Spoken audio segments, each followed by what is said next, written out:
नमस्कार मित्रांनो, टेक्निकल ज्ञान आणि नवीन अपडेट या चॅनलवरती तुमचे स्वागत आहे। मित्रांनो, आज आपण आपल्या आजच्या या व्हिडिओमध्ये बघणार आहोत की Indian Boolean and jewellers association नुसार IBGA म्हणते की 24 कॅरेट सोने 73,218 रुपयावरून थेट 69,602 रुपये, तर 72,925 रुपयाहून 69,323 रुपये, तर 22 कॅरेट सोने 67,068 रुपयावरून 63,755 रुपयावर घसरले, तर 18 कॅरेट सोने 54,914 नाही तर आता 52,202 रुपये झाले, तर 14 कॅरेट सोने 42,833 रुपये आता 40,717 रुपयावर प्रति 10 ग्रॅमवर उतरले आहे, तर 1 किलो चांदीचा भाव 88,196 रुपयावरून आता 84,919 रुपये इतका झाला आहे।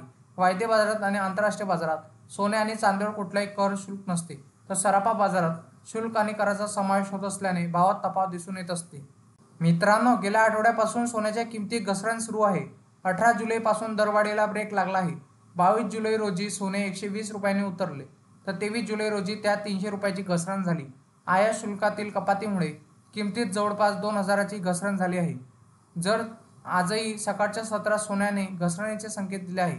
गुड रिटर्ननुसार आता 22 कॅरेट सोने 65,100 रुपये प्रति 10 ग्रॅम, 24 कॅरेट सोन्याचा भाव 71,010 रुपये प्रति 10 ग्रॅम आहे।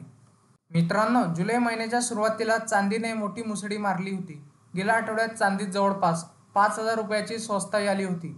सोमवारी किमती स्थिर होत्या, पण 23 जुलै रोजी बजेटमध्ये सीमा शुल्कात कपातीचा निर्णय होताच चांदी 3,500 रुपयांनी घसरली। आज सकाळच्या सत्रात चांदी घसरणीचे संकेत मिळत आहे।